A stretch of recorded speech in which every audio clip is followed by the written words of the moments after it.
Alright, I'm Nick. Now today we're going to show a bunch of different clips of how the Hobie Mirage Lynx handles choppy water. And I've had this content for a few days and I've just been busy, so I haven't been able to get it out to you, right? So I'm just going to talk about it and then show you the clips, but here's an overview. We're going to talk about launching and landing, standing up out there, how it handled the 15-mile-per-hour wind, drifting, all kinds of stuff, right? But I'm going to describe each video before I show you. So the first video clip is on launching. Now this particular area is pretty shallow. The waves aren't really bad, just small breakers coming into the beach. They're tiny.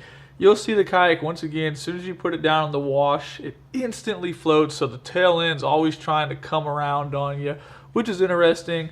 I mentioned it in the video prior. When I'm launched into these shallow areas, it's just easier just to hop in the seat, paddle out, and then go about putting the pedals down in the rudder. Kayak does a great job. It just rides over the front of the waves. The front just rides over the waves, and any water that does come over the kayak just drains through the drive hole or flushes off the side. So very easy launching. Here's a clip.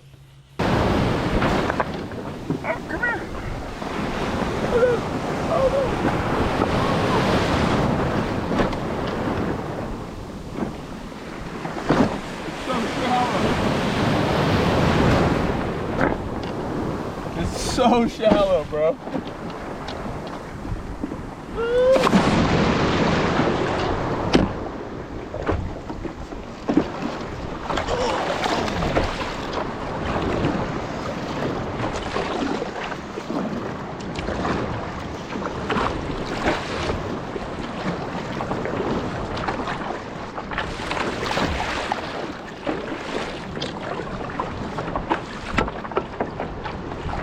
In this clip, the wind's blowing pretty good, and it blew pretty good all morning. Surf report said 15 miles per hour. It was at least 10, gusting 15, without any questions, okay? Not a terrible morning, but not a beautiful, calm, peachy day. The waves broke over the kayak absorbs them. Nothing really to it. It does a fantastic job, and if you watch the clip here in a second, I'm not focused on the waves. I'm not sitting there like bracing for impact. The Lynx is that stable that you are comfortable, and those waves are irrelevant because the kayak is just buoyant and it just bounces around, but it doesn't tilt. It's just stable. Here's a clip.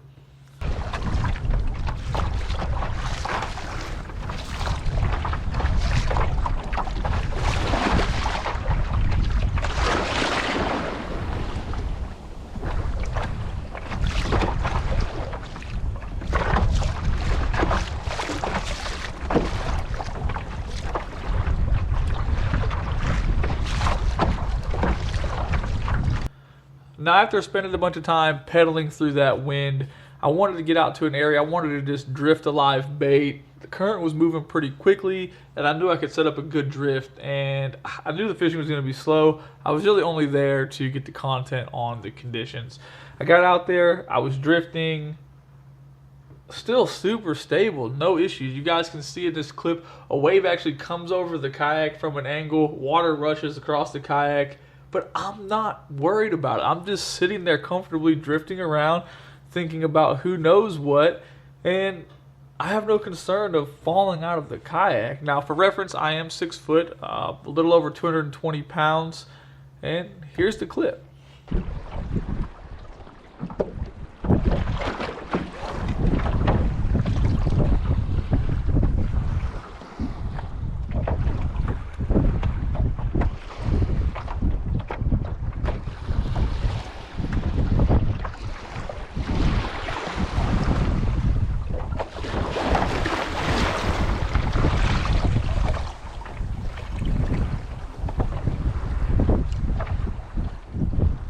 Now, for clip number 4, there's a lot of people that you see, oh man, that kayak's going to be so wet. You're going to get so wet in that kayak. And I thought the same thing at first, and you don't.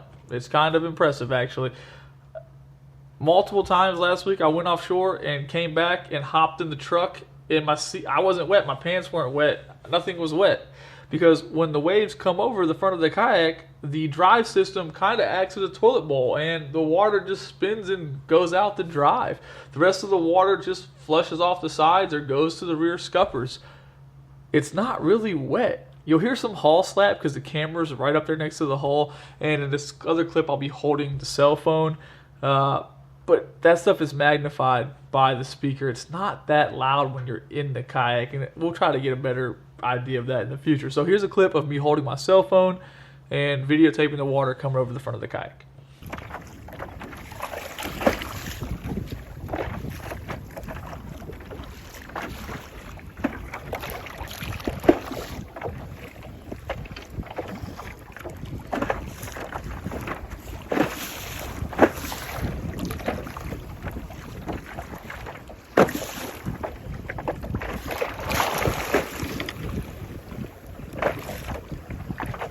So in the next clip, Jamie and I met up. We're coming back into the beach. We actually had a rental that day that Jamie dropped off. He got a late start, caught some bait, was just cruising around. It's August. The king bite usually typically pretty slow, so we're just kind of killing time. We decided just to pack it up and go on in. There's no reason to stay out all day and sweat to death, okay? So we're talking about stability, and everybody wants to know how stable it is, so I just stood up, right? I have a gaff in my hand. Obviously, I'm not worried about dying. I just stand up and it's stable, even in those waves. No big deal. The waves are coming broadside. It's stable. Here's the clip. Shoot. Let's give it a stability test. A stability test. Stand up with the gaff in your hand while they're coming from the side. Yeah. I would assume it's pretty stable. You? I think so, man. Is it stable in rough conditions? Check mark. Now, the last clip is me coming into the surf. Obviously, we've already done videos where we've played in the surf and screwed off in it, and we know that it slides super easy. It just gets pushed around kind of like a boogie board or a surfboard or a paddle board, but it's very stable, and I've said it's stable probably 100 times in this video so far, and I can't stress it enough that it is extremely stable. In this clip, obviously I'm not in a very big hurry. I'm just clipping the pedals in place. I could have bailed out at any time and avoided this wave, but myself, I need to know what it's going to do when it gets hit by a wave. You can't go out there in perfect conditions and land without any issues all the time and understand how it's going to perform. So this wave hitting the kayak and pushing the kayak, I needed to know, you wanted to know, and obviously it turned out well. You could definitely high side in this situation if you're not familiar with being pushed around by the surf, but I think the Lynx did a great job. I know from past experience that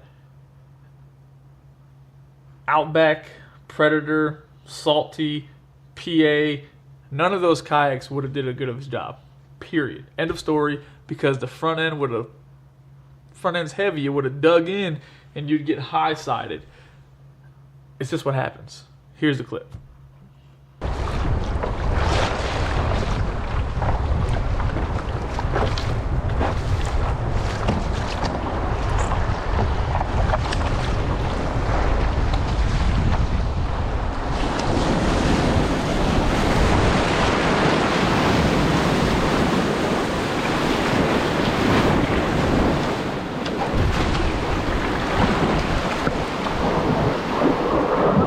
Alright, that's that. Fairly long video, tons of clips to look at, my ramblings prior to those clips. If you have questions, leave me a comment, shoot me an email at nick@navarrekayakfishing.com. This platform is not for everybody, but there's a ton of people who are saying it's not capable and it can't do these things, it's so light or it's so small.